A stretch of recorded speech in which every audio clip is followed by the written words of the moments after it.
کہ ایک شخص نے دوسرے کے تقریباً 50 لاکھ روپے اس کے نہیں دیے، حالانکہ اس کے پاس دستیاب ہیں، مختلف قرضدار ہیں، ان کے پیسے دے سکتا ہے لیکن نہیں دیے۔ اور میں حیران اس وقت ہوا جب مجھے بتایا گیا کہ حضرت صاحب پوری فیملی کے ساتھ اسپیشل پیکج پر حج پر گئے ہیں۔ کیسا حج، کیسا طواف، صفا و مروہ کی کیسی سعی، وہ حضور کے روزے پر کیسی حاضری کہ آپ صلی اللہ علیہ وسلم نے ارشاد فرمائے کہ جو کسی صاحب ایمان کو اذیت دے اس نے مجھے اذیت دی، اور جس نے مجھے اذیت دی من آذانی فقد آذ اللہ، اور جس نے مجھے تکلیف پہنچائی اس نے اللہ کی رحمت کو تکلیف پہنچائی۔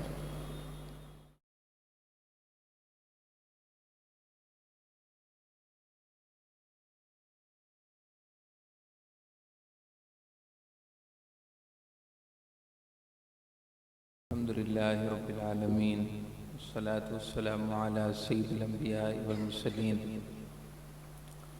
وعلی آلہ واصحابہ اجمعین۔ اللہم صلی علی سیدنا ومولانا محمد وعلی آل سیدنا ومولانا محمد وبارک وسلم۔ اعوذ باللہ من الشیطان الرجیم، بسم اللہ الرحمن الرحیم۔ قال رسول اللہ صلی اللہ علیہ وسلم من اکل طیبا وعمل فی سنت وامن الناس بوائقہ دخل الجنہ، او کما قال علیہ السلام۔ محبت اور عقیدت کے ساتھ بآواز بلند درود ابراہیمی پڑھ لیجئے۔ اللہم صلی علی محمد وعلی آل محمد کما صلیت علی ابراہیم وعلی آل ابراہیم انک حمید مجید۔ اللہم بارک علی محمد وعلی آل محمد کما بارکت علی ابراہیم وعلی آل ابراہیم انک حمید مجید۔ صلی اللہ علی النبی الامی وآلہ واصحابہ صلی اللہ علیہ وسلم۔ صلاۃ و سلام علیک یا رسول اللہ، الصلاۃ والسلام علیک یا رحمۃ للعالمین وعلی آلک واصحابک یا شفیع المذنبین۔ الحمدللہ ثاقب بھائی کے گھر میں میلاد کی نسبت سے محفل میلاد منعقد پذیر ہے، اور الحمدللہ ہم سب حاضرین کو، شرکاء کو حاضری کی سعادت حاصل ہے۔ اللہ تعالیٰ اس محفل کی برکات، اس محفل کے ثمرات طیبہ ہمیں دنیا میں بھی اور آخرت میں بھی نصیب فرمائے۔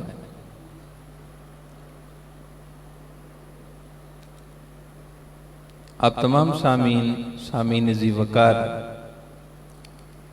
تمام گفتگو، پوری گفتگو اگر بڑی توجہ سے سماعت کریں گے تو نہ صرف ہم آپ کے شکر گزار ہوں گے بلکہ انشاءاللہ محفل کے انعقاد کا صحیح مقصد اور صحیح مطلب پورا ہوگا۔ نسبت اور سنت، ان دونوں کو آپس میں بہت گہرا تعلق ہے، نسبت کو اور سنت کو۔ نسبت یہ روح ہے اور سنت یہ جسم ہے۔ نسبت کا مطلب یہ ہے کہ ہم اللہ تعالیٰ کے بندے ہیں اور اللہ تعالیٰ کو وحدہ لا شریک مانتے ہیں، اس پر ایمان لاتے ہیں، اللہ تعالیٰ کو معبود برحق، معبود واحد مانتے ہیں۔ قل هو اللہ احد اللہ الصمد۔ اے پیارے حبیب آپ اعلان فرما دیجئے کہ اللہ ایک ہے۔ تو ہم مسلمان ہونے اور اللہ تعالیٰ کو وحدہ لا شریک ہونے کے ناطے ہم مسلم ہیں، مسلمان ہیں۔ الحمدللہ ہم مشرک نہیں، ہم موحد ہیں۔ موحد کا مطلب اللہ کو ایک ماننے والے ہیں اور اس کے معبود برحق ہونے کا اقرار کرتے ہیں، گواہی دیتے ہیں۔ اشہد ان لا الہ الا اللہ وحدہ لا شریک لہ، میں گواہی دیتا ہوں کہ اللہ کے سوا کوئی معبود نہیں، اور واشہد ان سیدنا و مولانا محمدً عبدہ و رسولہ، اور میں یہ بھی گواہی دیتا ہوں کہ ہمارے آقا، ہمارے مولا، ہمارے ماوا و ملجا حضور سید عالم محمد رسول اللہ صلی اللہ علیہ وسلم اللہ کے رسول ہیں، برگزیدہ رسول ہیں۔ یہ نسبت ہے موحد ہونے کی۔ ایسے ہی الحمدللہ ہم نبی اکرم صلی اللہ علیہ وسلم کا امتی ہونے کی بھی نسبت رکھتے ہیں، جس کو نسبت محمدیہ بھی کہتے ہیں۔ یہ بھی نسبت ہے، اور اس نسبت کی تو بے شمار برکات ہیں جو دنیا میں بھی حضور کے امتیوں کو میسر ہیں اور قبر میں میسر ہوں گی، اور انشاءاللہ آخرت میں بھی ضرور ان نسبت محمدی کی برکات ملیں گی۔ مثلا حدیث پاک میں ہے، نبی اکرم صلی اللہ علیہ وسلم نے ارشاد فرمایا کہ میری امت آخری امت ہے، لیکن جب جنت میں داخل ہونے کا وقت آئے گا تو ساری امتیں بعد میں پہلے میری امت جنت میں داخل ہوگی۔ اور نبی اکرم صلی اللہ علیہ وسلم نے ارشاد فرمایا کہ میری امت کی شان یہ ہے کہ اللہ تعالی میری امت میں کوئی نیکی کا اگر ارادہ کرے اور نیکی کو کرنے میں کامیاب ہو جائے تو اللہ تعالیٰ اسے ایک نیکی پر 10 نیکیاں عطا فرماتا ہے۔ یہ حضور کی امت کی شان ہے، اس کو یاد رکھیے کہ آپ صلی اللہ علیہ وسلم کا امتی اگر ایک نیکی کرے تو اس پر ثواب کم از کم 10 گنا ثواب ہے، زیادہ وہ اللہ تعالیٰ کی رحمت وسیع ہے۔ اور اگر کوئی شخص سچے دل سے کسی نیکی کا ارادہ کرے مگر کسی رکاوٹ کی وجہ سے، کسی معنی کی وجہ سے اس نیکی کو کر نہ سکے مگر نیت سچی تھی، تو اللہ کے فرشتے عرض کرتے ہیں اے اللہ اس کی نیکی کے بارے میں کیا معاملہ ہے؟ ارشاد ہوتا ہے کہ میرا عام بندہ نہیں، میرے حبیب اور میرے پیارے نبی کا امتی ہے، اس نے ارادہ کیا ہے، ارادے پر بھی ایک نیکی لکھ دو۔ یہ حضور کی نسبت ہے، الحمدللہ اس کو کہتے ہیں نسبت۔ دوسری ہے سنت۔ نبی اکرم صلی اللہ علیہ وسلم نے جو کچھ ہمیں عطا کیا، اگر وہ قرآن ہے تو وہ تو قرآن ہے، اور اگر قرآن میں بیان نہیں ہوا، نبی اکرم صلی اللہ علیہ وسلم نے اپنے عمل سے، اپنے عمل مبارک سے، اپنے قول مبارک سے، اپنے فعل مبارک سے، یا اپنی تقریر مبارک سے کہ آپ کے سامنے کوئی کام کیا گیا اور آپ نے اس پر خاموشی اختیار فرمائی، تو یہ آپ کی تقریر ہے۔ تقریر کا ایک وہ معنی ہے جو ہمارے ہاں مشہور ہے، اسپیچ کرنا، بیان کرنا، اور ایک تقریر کا مصطلح الحدیث میں معنی ہے، حدیث کی اصطلاح میں معنی ہے۔ تو اصطلاح حدیث میں تقریر کا مطلب یہ ہے کہ سرکار دو عالم صلی اللہ علیہ وسلم کے سامنے کوئی بات کہی گئی، کوئی کام کیا گیا اور آپ نے سکوت اختیار فرمایا، اس پر ناراضگی کا اظہار نہیں کیا، منع نہیں فرمایا، خاموشی اختیار فرمائی، تو یہ بھی آپ کی طرف سے ایک طرح کی اجازت ہے۔ تو میں اس بات کو پورا کرتا ہوں کہ حضور اکرم صلی اللہ علیہ وسلم کی سنت کسے کہتے ہیں کہ آپ نے اپنے قول مبارک، فعل مبارک، عمل مبارک اور تقریر مبارک سے اپنی امت کو جو کچھ عطا کیا وہ سنت ہے۔ نسبت میں اعتقاد برکت چاہیے، یعنی نسبت پر یقین ہونا چاہیے، جو الحمدللہ ہم سب کو حاصل ہے۔ ابھی جو گزشتہ محفل کا حصہ تھا وہ نسبت کے اعتقاد پر تھا۔ ہم فخر بھی کر رہے ہیں، الحمدللہ ہم حضور کے امتی ہیں، اور اس پر فخر ہونا چاہیے۔ تو نسبت کے بارے میں یہ ہے کہ نسبت کی برکت کا یقین ہو، اعتقاد ہو، اس پر فخر ہو۔ الحمدللہ ہم حضور اکرم صلی اللہ علیہ وسلم کے امتی ہیں، اس پر جتنا فخر کریں، اس نسبت پر جتنا اللہ کے حضور تشکر اور کلمات تحمید پیش کریں اور دامیں درمیں سخنیں شکر اور تشکر پیش کریں اتنا کم ہے۔ محافل میلاد کی صورت میں، لنگر شریف کی صورت میں، آپ صلی اللہ علیہ وسلم کی نسبت سے نعتیں پڑھنے اور سننے میں، بیان کرنے اور بیان سننے میں، یہ نسبت کی برکات کا ہم اظہار کرتے ہیں اور کرنا چاہیے۔ لیکن دوسرا حصہ جو سنت ہے وہ سوء اتفاق ایسا ہے کہ اس امت پر، امت محمدیہ پر اب ایسا دور طاری ہو چکا ہے اور ایسی کیفیت اور صورتحال طاری ہو چکی ہے کہ سنت کو ہم نے کلیتاً ترک کر دیا ہے، چھوڑ دیا ہوا ہے۔ نسبت، اعتقاد برکت، فخر، وہ ساری چیزیں الحمدللہ ہیں اور بڑھ رہی ہیں اور بڑھنی چاہیے۔ وہ قابل مذمت نہیں بلکہ قابل مدحت ہے، اچھی بات ہے۔ لیکن صرف فخر سنت کے بغیر یہ روح ہے اور جسم نہیں۔ نسبت روح ہے اور سنت جسم ہے۔ نبی اکرم صلی اللہ علیہ وسلم نے جو دین، جو شریعت، جو اپنا اسوہ، جو آپ نے اپنی مبارک زندگی ہم میں گزاری، وہ حضور کی سنت ہے۔ اور آپ کی نسبت پر اعتقاد رکھنا، یقین رکھنا، برکت پر فخر کرنا، یہ نسبت ہے۔ تو نسبت تو ہم بڑے اچھے انداز میں کر رہے ہیں، روح کو ہم نے سنبھالا دیا ہوا ہے، لیکن وہ روح کیا کرے گی کہ اس روح کے اترنے کے لیے جسم نہیں ہے۔ روح بغیر جسم کے وہ اپنا اظہار نہیں کر سکتی۔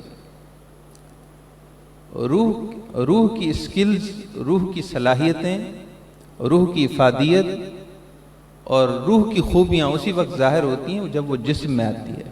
آپ کو یہ بات میں تھوڑی سمجھانا چاہوں گا، آپ میری اس بات کو سمجھیے۔ عالم ارواح میں ہماری روحیں تھیں مگر جسم نہ تھا۔ ہماری روحیں باصلاحیت تھیں، ہماری روحیں اللہ تعالیٰ کے عرفان سے منور تھیں، اور خود قرآن پاک کا ارشاد ہے، اللہ تعالیٰ نے ارشاد فرمایا کہ جب ہم نے ارواح کو پیدا کیا تو ہم نے پوچھا کہ کیا میں تمہارا رب نہیں ہوں؟ سب نے اقرار کیا، بلا، ہاں کیوں نہیں، بلا عربی زبان کا لفظ ہے، کیوں نہیں، اے ہمارے رب، تو ہمارا رب ہے اور تیرے سوا تو ہمیں کسی چیز کی خبر ہی نہیں۔ یعنی روح عرفان الہی سے معمور تھی، منور تھی، اور اس میں وہ تمام خوبیاں تھیں جو کہ ایک کامل روح میں ہونی چاہیے۔ لیکن صلاحیت کا اظہار کیسے ہو جبکہ جسم میں جائے؟ چنانچہ اللہ پاک نے ہر شخص کو، ہر روح کو اپنے وقت کے مطابق اس کے جسم کو دنیا میں کریشن سے اور تخلیق سے گزارا، اور انسان کی ولادت ہوئی، اور ولادت سے قبل یعنی جب بطن مادر میں بچہ بچی ہو تو روح جسم میں داخل فرما دی۔ اب اس کے بعد روح کی صلاحیتیں ظاہر ہونا شروع ہوئیں۔ جو باکمال روحیں اور باکمال جسم تھے، انہوں نے اللہ تعالیٰ کی عطا کردہ ان صلاحیتوں کو آشکارا کیا، واضح کیا، اور وہ باکمال روحیں اور وہ باکمال جسم وہ کون تھے؟ وہ خواجہ جنید بغدادی تھے، وہ حضور سیدنا بایزید بسطامی تھے، وہ حضور سیدنا اویس قرنی تھے، اور وہ حضور سیدنا داتا گنج بخش علی حجویری تھے، بابا فرید الدین گنج شکر تھے رحمہ اللہ تعالی۔ یہ سب وہ تھے جن کی روحیں کامل تھیں، اور جب جسم میں آئیں تو روح نے اپنا نور ظاہر کیا، اور اتنی شان تھی کہ اگر وہ کسی کی طرف دیکھ لیتے، کسی مردہ جسم، مردہ روح کی طرف، یعنی انسان میں بد عملی کی روح، بد عملی آ چکی ہو، روح مر چکی ہو حقیقی روح، تو اگر وہ بے روح جسم، مردہ جسم کی طرف دیکھتے تھے، مردہ روح کی طرف دیکھتے تھے تو اس کو بھی زندگی عطا کر دیتے تھے۔ مگر اب ہمارا حال یہ ہے کہ ہم اعتقاد نسبت پر فخر کرنے کے لیے تو سب سے آگے ہیں، نسبت کے اظہار کے لیے ہم سب سے آگے چل رہے ہیں، لیکن سنت، آپ صلی اللہ علیہ وسلم کا عطا کردہ دین، آپ کی عطا کردہ شریعت، آپ کا عطا کردہ اسوہ، آپ کی عطا کردہ مبارک سیرت، وہ آج موجود نہیں ہے، آج وہ موجود نہیں۔ حالانکہ سنت اور نسبت یہ دونوں ساتھ ساتھ ہوتی تو پھر عروج ہوتا، بلندی ہوتی، کہ جن بزرگوں کے نام لیے ان میں نسبت بھی تھی اور سنت بھی تھی۔ نسبت کا اعتقاد بھی بڑی شان کے ساتھ تھا، تمکنت کے ساتھ تھا، اور ایسے ہی سنت کی پیروی، حضور کے اسوہ کو اپنانا بھی اپنے کمال پر تھا۔ امام غزالی رحمۃ اللہ علیہ نے احیاء العلوم میں لکھا ہے کہ ایک بزرگ بیت الخلاء میں داخل ہوئے تو وہیں بے ہوش ہو کر زمین پر تشریف لے آئے۔ متقدین نے، محبین کو خبر ہوئی، دوڑے چلے گئے اور ان کے جسم کو اٹھا کر لائے، ہوش میں آئے۔ جب ان کے ہوش سلامت ہوئے تو عرض کی گئی کہ حضور کیا ہوا، آپ کیوں بے ہوش ہو گئے تھے، خیریت تھی؟ ارشاد فرمائے کہ خیریت نہیں تھی، وجہ یہ ہوئی کہ جب میں بیت الخلاء میں داخل ہونے لگا تو بھول کر میں نے الٹے قدم کے بجائے، بایاں پاؤں رکھنے کے بجائے، الٹا پاؤں رکھنے کے بجائے خلاف سنت سیدھا پاؤں رکھ دیا۔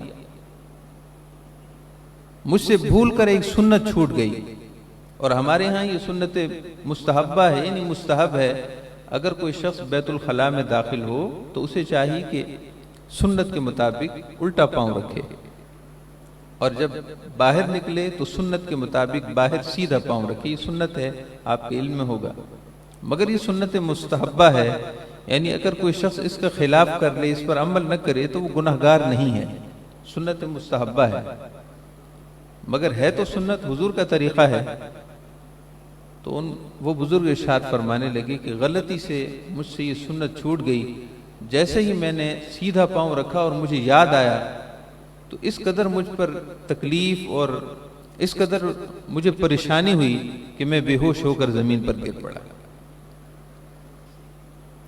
یعنی آپ گہرائی اور قعر کا اندازہ کیجئے کہ ہمارے بزرگان دین اور اسلاف نبی اکرم صلی اللہ علیہ وسلم کے طریقے کو اپنے لیے زندگی اور موت کا معاملہ سمجھتے تھے۔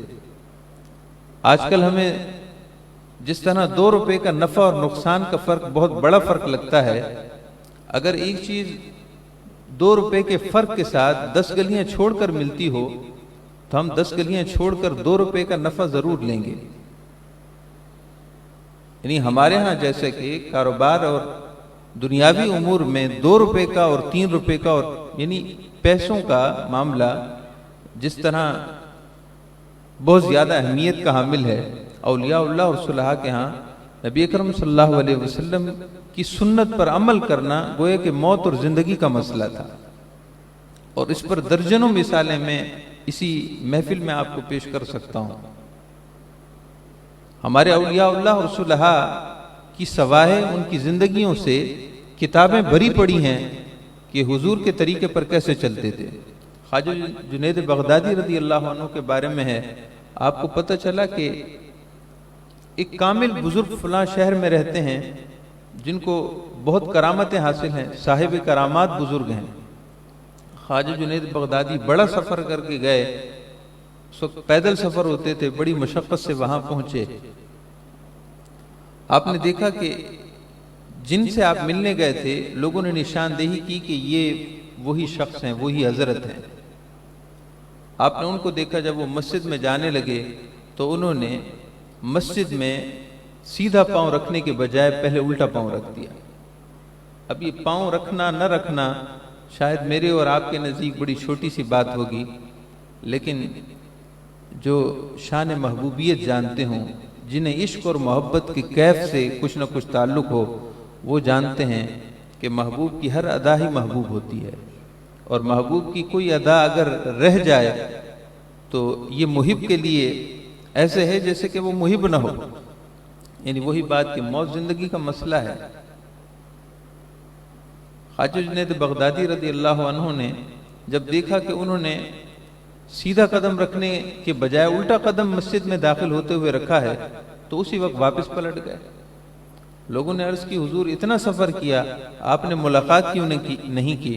ارشاد فرمایا، لفظ آپ سنیے گا، محفوظ رکھیے گا، آپ نے ارشاد فرمایا کہ جسے سنت کی مٹھاس نہیں اسے اللہ کے عرفان کی کیا مٹھاس ہوگی۔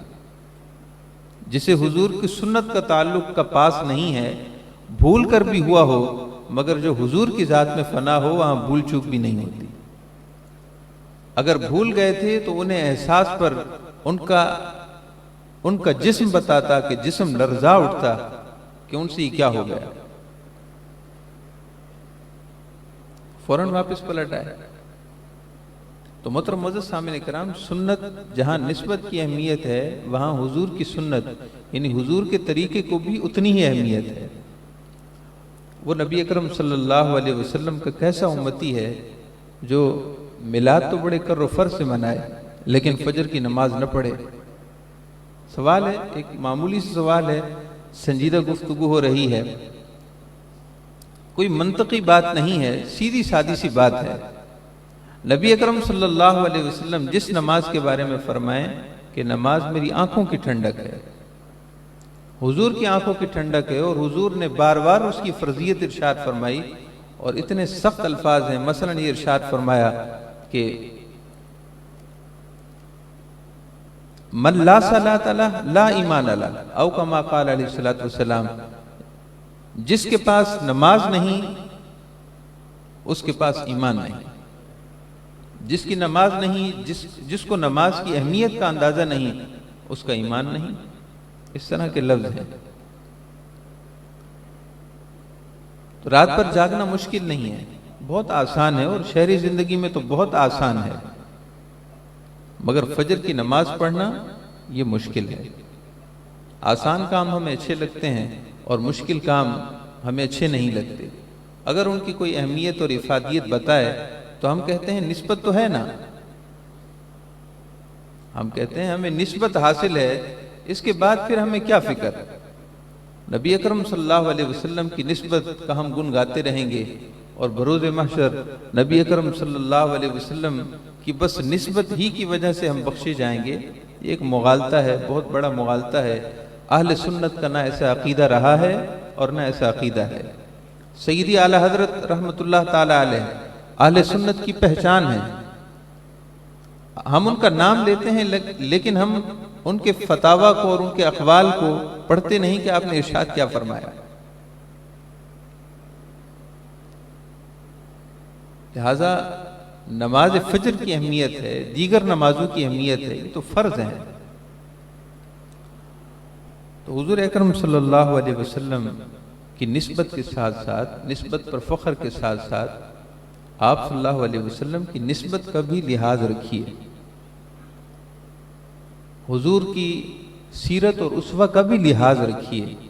آپ پڑوسیوں کے ساتھ کیسے تھے، کیا ہم یہ نہیں کریں گے؟ آپ صلی اللہ علیہ وسلم کا پڑوسیوں کے ساتھ تعلق کیسا تھا، کیا ہم یہ نہیں پڑھیں گے، یہ نہیں سنیں گے، کیا ہم یہ نہیں کریں گے؟ سچے امتی کو چاہیے کہ جہاں وہ حضور کی نسبت پر فخر کرتا ہے وہیں یہ پڑھے اور سنے اور سمجھے کہ آپ صلی اللہ علیہ وسلم پڑوسیوں کے ساتھ کیسے تھے۔ آپ کا پڑوسی کافر مشرک تھا مکہ میں، مکہ المکرمہ میں، وہ روز اپنے گھر کا سارا کچرا اور گندگی بھی ایسی جس کا ذکر مناسب نہیں، وہ آپ کے گھر میں، آپ کے صحن میں پھینک دیتا۔ نبی اکرم صلی اللہ تعالی علیہ وسلم اس کی صفائی کا بندوبست فرما دیا کرتے، لیکن آپ نے اس کو کچھ بھی نہ کہا۔ کئی دن گزر گئے، ایک دن وہ خود سے کہنے لگا کہ کیا آپ کو میری اس عمل سے تکلیف نہیں ہوتی؟ ارشاد فرمائے کیوں نہیں ہوتی، تکلیف ہوتی ہے، لیکن پڑوسی کا پڑوسی پر حق ہے۔ اگر تم تکلیف دیتے ہو تو میرے رب نے میری تربیت فرمائی ہے، ادبنی ربی، میرے رب نے میری تربیت کی ہے، اور فاحسن، اور بہت اچھی تربیت کی ہے۔ تم میرے ساتھ جیسے بھی ہو، مگر میرے رب کی تربیت میرے لیے یہ ہے کہ میں جواباً خیر ہی عطا کروں، جواباً خیر ہی عطا کروں۔ طائف کے اوباش لوگوں نے نبی اکرم صلی اللہ علیہ وسلم کے جسم اقدس پر پتھروں کی بارش کر دی، جسم خون مقدس سے لہو لہان ہو گیا، جسم اقدس آپ کے خون مبارک جگہ جگہ رس رہا تھا۔ عرض کی یا رسول اللہ صلی اللہ علیہ وسلم، ان کے لیے آپ دعائے ضرر کے کلمات فرمائیے، جن بد نصیبوں نے آپ کے ساتھ ایسا کیا آپ اللہ تعالیٰ سے دعا کیجئے کہ ان کو اس کا نتیجہ ملے، ان کو اس پر جلد ہی کوئی نتیجہ ملے۔ ارشاد فرمایا کہ اللہ پاک نے مجھے اس لیے پیدا نہیں کیا کہ میں لوگوں کے لیے دعائے ضرر کرتا رہوں، عذاب مانگتا رہوں، مجھے تو رب نے اس لیے بھیجا ہے، بعثت لأتمم مکارم الاخلاق، بعثت لأتمم مکارم الاخلاق، اللہ پاک نے مجھے اس لیے بعثت فرمائی ہے اور مجھے اس لیے بھیجا ہے تاکہ میں لوگوں کو یہ بتاؤں کہ اچھا انسان کون ہوتا ہے۔ مکارم اخلاق، مکارم اخلاق کا حامل وہ شخص ہوتا ہے جو سب سے بہترین ہو، اور خود کافر زبان سے اقرار کیا کرتے تھے کہ ہم محمد مصطفیٰ صلی اللہ علیہ وسلم کو رسول نہیں مانتے، یہ علیحدہ بات ہے، مگر سب سے بہترین انسان مانتے ہیں۔ تو سب سے بہترین انسان نبی اکرم صلی اللہ علیہ وسلم نے بعثت سے پہلے بن کر دکھایا، اور آپ کی بعثت کا اعلان تو بعد میں ہوا۔ تو وہ کیسا مسلمان ہے جو بہترین انسان ہی نہ ہو سکے؟ آپ صلی اللہ علیہ وسلم نے اعلان نبوت 40 سال کی عمر مبارک میں فرمایا، جیسا کہ تقریباً انبیاء کرام نے ہی اعلان 40 سال کی عمر مبارک میں فرمایا، مگر اس سے پہلے 40 سالہ زندگی آپ نے بہترین شخصیت، بہترین کریکٹر، بہترین وقار اور بہترین انسان بن کر ان کو واضح کیا کہ اچھا انسان بننا چاہتے ہو تو میری جیسی زندگی گزارو۔ کہ وہ بربلا کہہ اٹھتے تھے کہ محمد صادق اور امین ہے، پھر اعلان نبوت فرمایا۔ محترم معزز سامعین کرام، ہم امتی تو ہیں مگر بہترین انسان اور بہترین مسلمان کب بنیں گے؟ صرف سننے سے نہیں، صرف نعرے بازی سے نہیں، صرف خوش ہونے سے نہیں، صرف بیج لگا لینے سے نہیں، صرف لنگر کا اہتمام کر لینے سے نہیں، بلکہ اس کے لیے ہمیں خود اپنے آپ کو بدلنا ہوگا۔ نبی اکرم صلی اللہ تعالیٰ علیہ وسلم نے اپنی سنت کی برکت کے لیے کافی حدیث میں بہت سی باتیں ارشاد فرمائی ہیں۔ میں آپ کو 4 چیزیں عرض کرنا چاہتا ہوں۔ نبی اکرم صلی اللہ علیہ وسلم کی سنت کی مٹھاس کئی چیزوں میں ہے، کئی اعمال میں ہے، ان میں سے 4 بڑی اہمیت کے حامل ہیں جو خود حدیث پاک میں ارشاد ہوئے ہیں۔ سب سے پہلی بات یہ ہے کہ تقوی اور پرہیزگاری۔ اللہ تعالی نے سب سے پہلے سورہ بقرہ کی آیات میں بھی یہی ارشاد فرمایا، ذالک الکتاب لا ریب فیہ ھدی للمتقین۔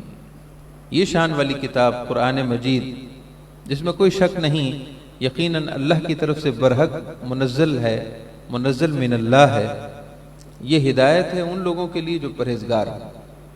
ایسے ہی آپ صلی اللہ علیہ وسلم کی سنت کی مٹھاس اسے حاصل ہے جس تقوی اور پارسائی ہو۔ تقوی کا کم سے کم درجہ یہ ہے، تقوی اور پرہیزگاری کا کم سے کم اسٹیج اور سب سے پہلا زینہ یہ ہے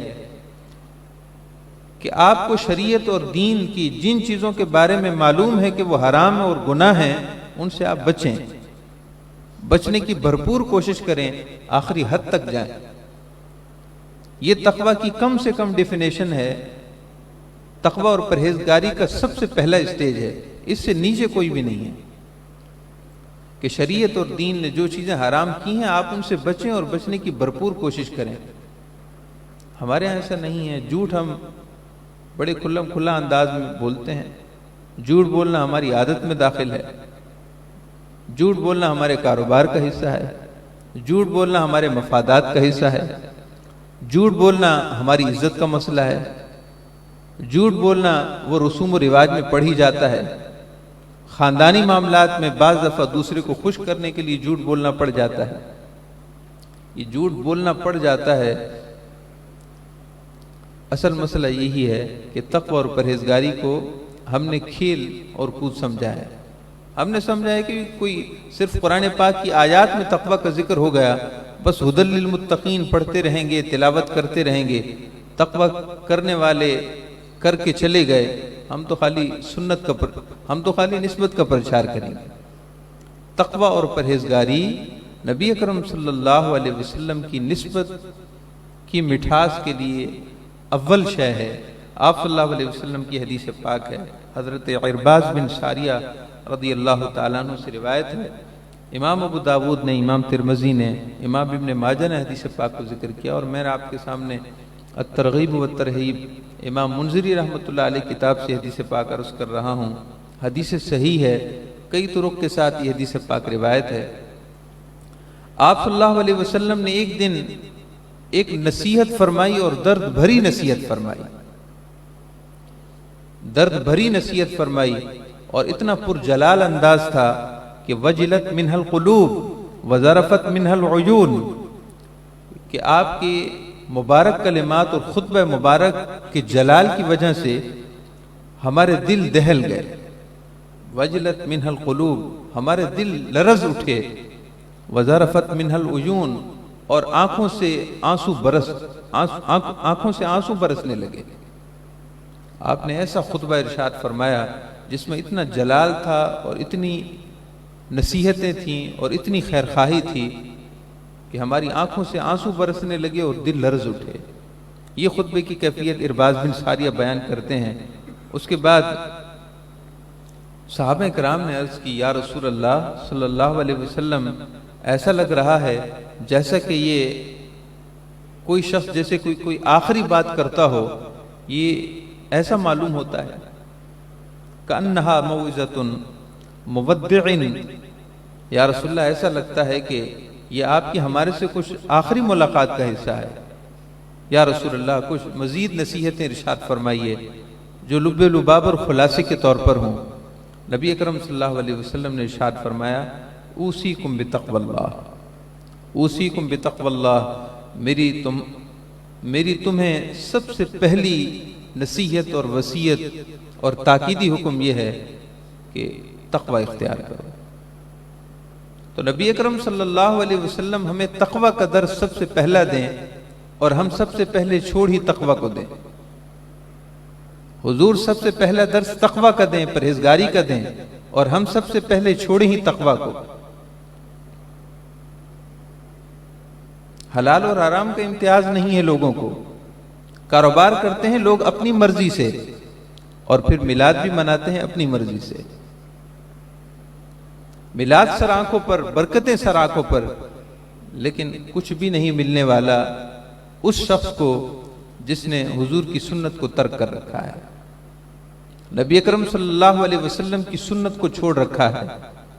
اسے اپنے ماں باپ کا خیال نہیں، اسے اپنے رشتہ داروں کا احساس نہیں، اسے اپنے پڑوسیوں کے حقوق کے بارے میں کچھ علم نہیں کہ انہیں میری وجہ سے تکلیف ہے یا میری وجہ سے وہ خوش ہیں، جسے یہ خبر نہ ہو کہ سودی لین دین کیا ہوتا ہے اور کس طرح کاروبار میں جان بوجھ کر وہ سودی معاملات کو داخل کیے ہوئے، اسے کوئی اس کا احساس ہی نہیں۔ بس چند چیزوں کو ہم نے دین کا نام دے دیا ہے، بلکہ یہ ہے کہ چند چیزوں کو ہم نے اہل سنت پر چسپاں کر دیا ہے۔ منبر و محراب سے متعلق ہونے کے ناطے ہم پر لازم ہے کہ آپ کو صحیح اور حق بات بیان کریں، اگرچہ آپ کو بری لگے، اگرچہ آپ کو اچھی نہ لگے، اگرچہ آپ کو دل پر بھاری ہو، مگر ہمارا تو حق بنتا ہے کہ اہل سنت کا حقیقی تشخص واضح کریں۔ اہل سنت اس کا نام نہیں ہے کہ حضور کی سنت کو ہم نے پسے پش ڈال دیا ہو اور نبی اکرم صلی اللہ علیہ وسلم کی نسبت کا نام لے کر ہم چند چیزوں کو نبھائے رکھے ہوں، نبھائے چلے آ رہے ہیں۔ اس دن میرے دوست کہنے لگے فلاں میلاد کا جو جلوس ہوتا ہے اس میں تو مزہ ہی آ جاتا ہے۔ میں نے بولا کیا مزہ آتا ہے؟ مزہ یہ آتا ہے کہ وہاں لنگر بہت تقسیم ہوتا ہے، میں نے ان سے عرض کی کہ حضور آپ یہ بتائیے فجر کی نماز آپ پڑھتے ہیں؟ انہوں نے کہا کہ نہیں میں نے فجر کی نماز تو نہیں پڑھتا، بس آپ دعا کریں فجر کی نماز شروع کر دوں۔ میں نے عرض کتنے سال ہو گئے آپ فجر کی نماز نہیں پڑھ رہے؟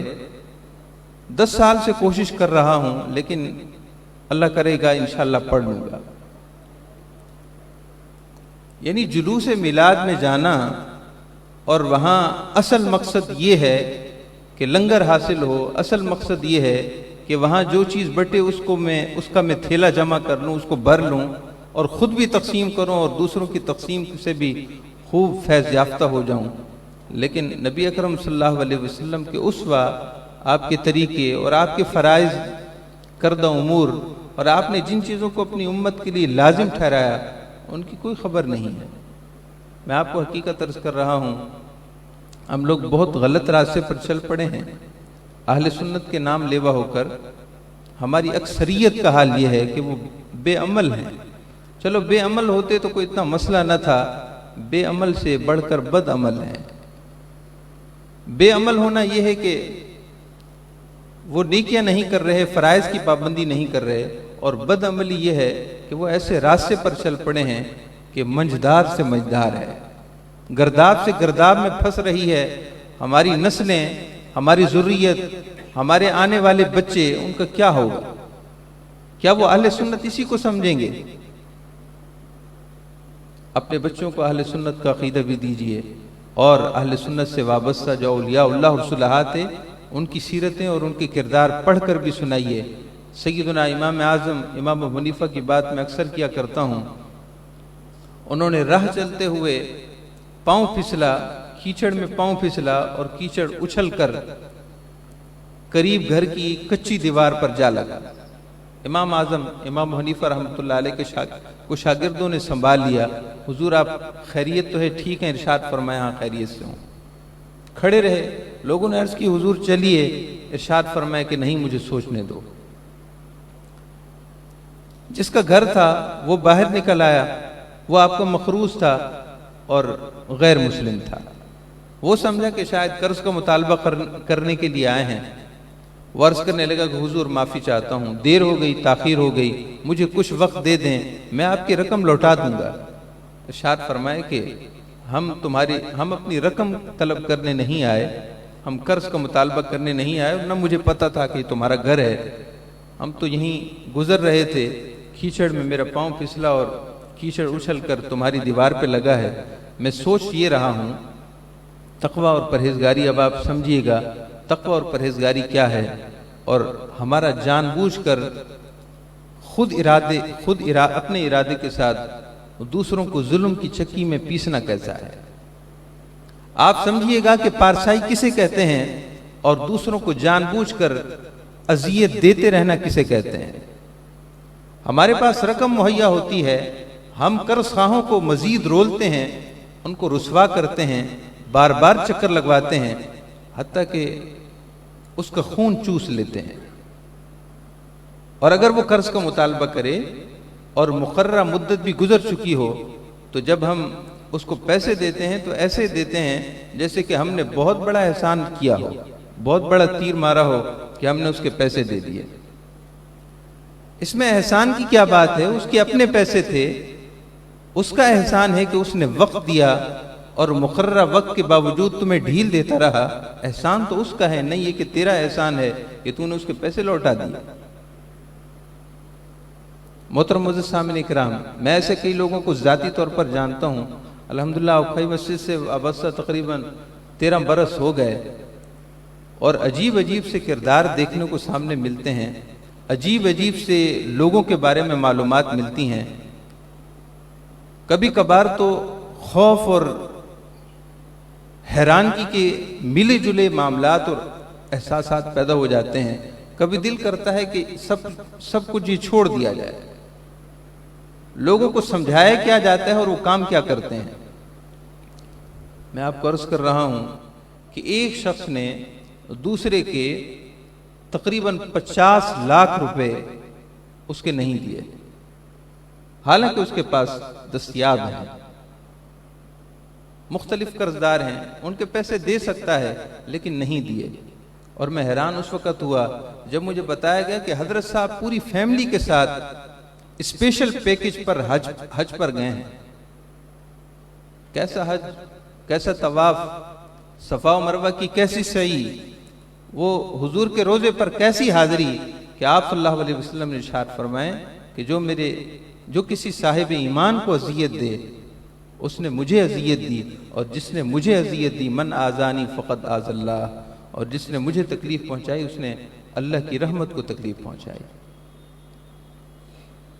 یہ تو ہیں ہمارے حال احوال. پھر حج کے علاوہ اہل سنت کے جو دیگر شاعر ہیں وہ بھی بڑے کر و فر کے ساتھ ہو رہے ہیں. میلاد کی محفل نہ کیجئے، پہلے جن لوگوں کا قرضہ دینا ہے ان کا قرض دیجئے. آپ کی اس محفل میلاد سے حضور واللہ اللہ کی قسم اتنا خوش نہیں ہوں گے جتنا کہ آپ حقدار کا حق دے دیں تو اس پر خوش ہوں. لیکن دراصل معاملہ ہے ہمیں حضور کو خوش نہیں کرنا. معاذ اللہ، استغفر اللہ، کلمات بعض دفعہ کہنے پڑ جاتے ہیں، لیکن حقائق کی تلخی کے باوجود حق بات بیان کرنا صحیح ہے کہ دراصل ہم کر و فر چاہتے ہیں. ہمیں ہلا گلا چاہیے، ہمیں تفریح چاہیے، ہمیں لوگوں کی طرف سے مبارکباد چاہیے، لوگوں کی زبانوں پر یہ چاہیے کہ آپ نے تو کمال کر دیا، شیخ صاحب نے کمال کر دیا، حضرت صاحب نے کمال کر دیا، حاجی صاحب نے بڑا کمال کر دیا ہے. اتنے لوگوں کی گیدرنگ، اتنا اچھا کھانا، حقداروں کے حقوق کی کوئی پرواہ نہیں ہے، بس اپنی واہ واہ چاہیے. اور ادھر سیدنا امام زین العابدین تھے، آپ کعبہ شریف کا طواف کر رہے تھے. ایک شخص آیا، عرض کی کہ حضور میرا ایک کام پھنسا ہے، آپ کی سفارش ہو جائے تو کام ہو جائے گا، اور فوری ابھی آپ کو ساتھ چلنا ہے. آپ نے طواف کے 7 چکروں کے درمیان میں تھے کہیں، آپ نے طواف وہیں چھوڑا، طواف اسی جگہ چھوڑ دیا، اس کے ساتھ چل دیے اور اس کی سفارش کر دی، اس کا کام ہو گیا. معاندین، معترضین، اعتراض کرنے والے آس پاس تھے. عرض کی یہ آپ نے کیا کیا، طواف چھوڑ دیا؟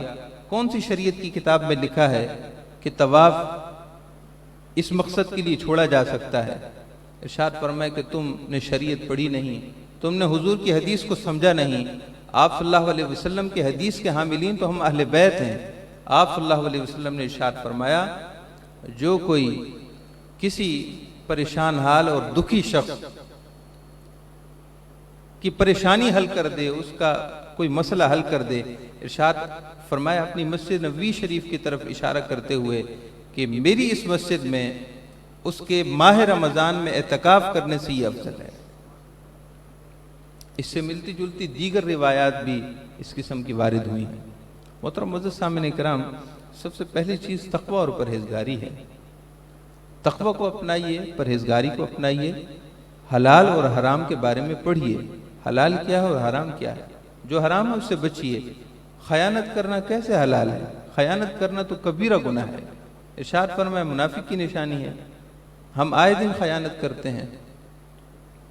وعدہ توڑنا، وعدے کی خلاف ورزی کرنا، ہمارا تو وعدہ اس بنیاد پر ہوتا ہے کہ کچھ دنوں کے لیے اس کو چپ کرا دیا جائے، اور جب پھر وہ کہتا ہے کہ آپ نے تو وعدہ کیا تھا تو ہم پھر عجیب عجیب سے کلمات اس پر وارد کرتے ہیں اور گفتگو میں لاتے ہیں.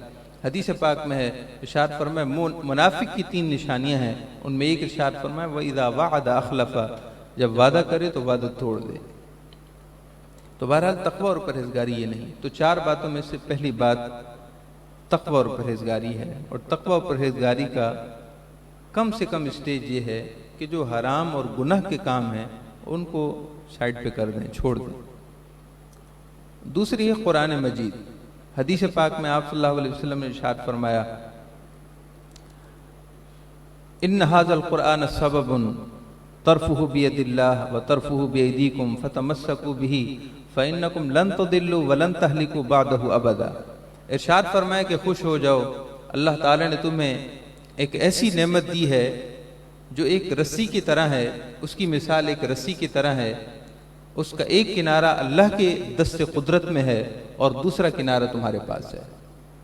رسی عام طور پر ایک جگہ سے دوسری جگہ منتقل ہونے کے لیے کوئی شخص کھائی میں خدا نخواستہ گر جائے تو بچانے والے رسی پھینک کر اس کو بچاتے ہیں.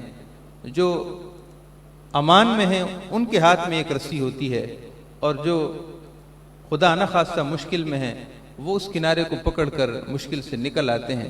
تو اس تمثیل کے ساتھ حضور نے ارشاد فرمایا کہ قرآن اللہ تعالیٰ تک پہنچنے کی ایک رسی ہے.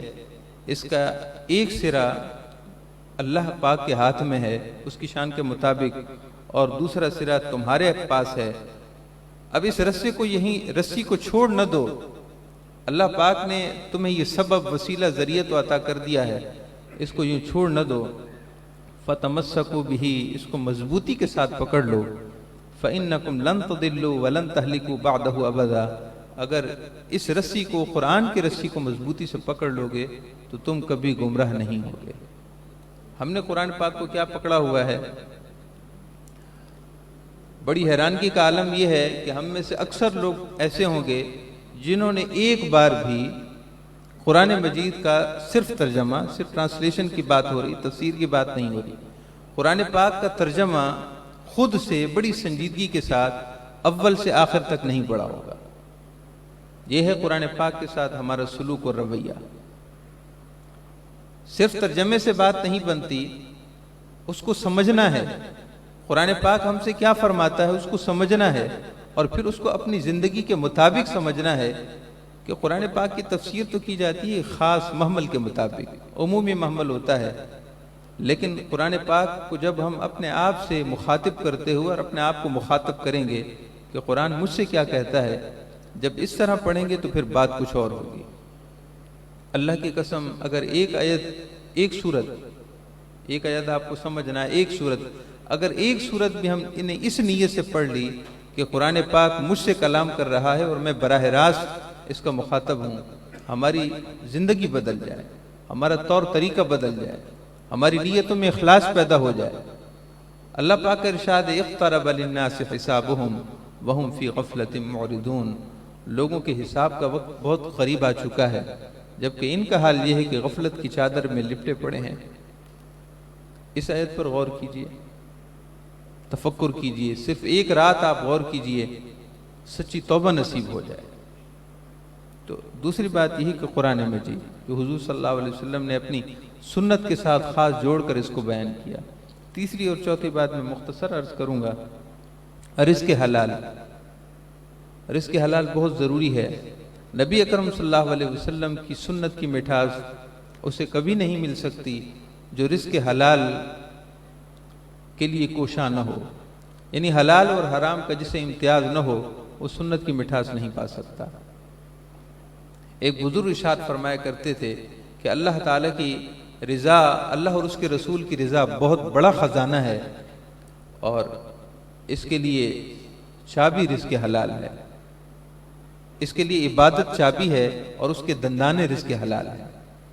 اللہ اور اس کے رسول کی اطاعت کرنے سے اللہ کی رضا ملتی ہے، مگر یہ چابی ہے، چابی کے دندانے.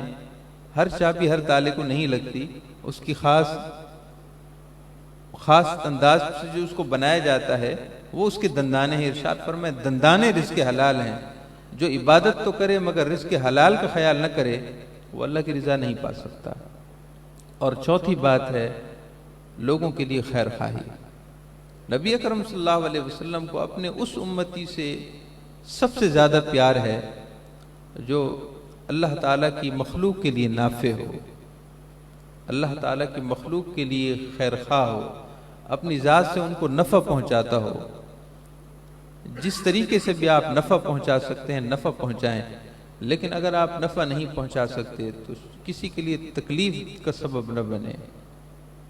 حدیث پاک میں ہے اگر کسی کو اچھی بات کہہ سکتے ہو تو کہہ دو، اگر نہیں کہہ سکتے تو پھر دوسروں کو تکلیف نہ دو. اللہ تعالیٰ سے دعا ہے اللہ تعالیٰ ہم سب کو نسبت پر فخر کے ساتھ ساتھ حضور کی سنت کی مٹھاس پانے والا بھی بنا دے، دین اور شریعت پر عمل کرنے والا بنا دے. آپ صلی اللہ علیہ وسلم جو پیغام ہدایت قرآن حدیث شریعت کی صورت میں ہمارے پاس لے کر آئے اور ہمارے درمیان آپ نے اپنی 23 سال کی عمر مبارک اپنے قول سے فعل سے آپ بار بار اس کی طرف توجہ دلاتے رہے اور اپنا اسوہ بھی پیش کرتے رہے. آج اگر ہم اس کو چھوڑ دیں تو یقیناً ہم غفلت کا شکار ہیں. اللہ تعالی ہم سب کو صحیح راستے پر چلنے کی توفیق عطا فرمائے. وما علینا اللہ اللہ اللہ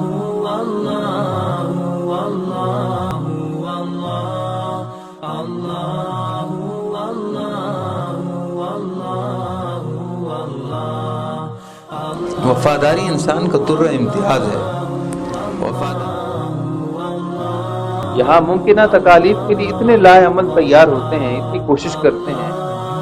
یہ ہم درس کا خلاصہ آپ لب لباب لے لیں کہ یہ 7 باتیں کہ آپ صلی اللہ علیہ وسلم سے اگر آہستہ سے کوئی بات کرنی. سیدہ فاطمہ عرض کرتی ہیں یا اللہ میرا جی نہیں بھرا.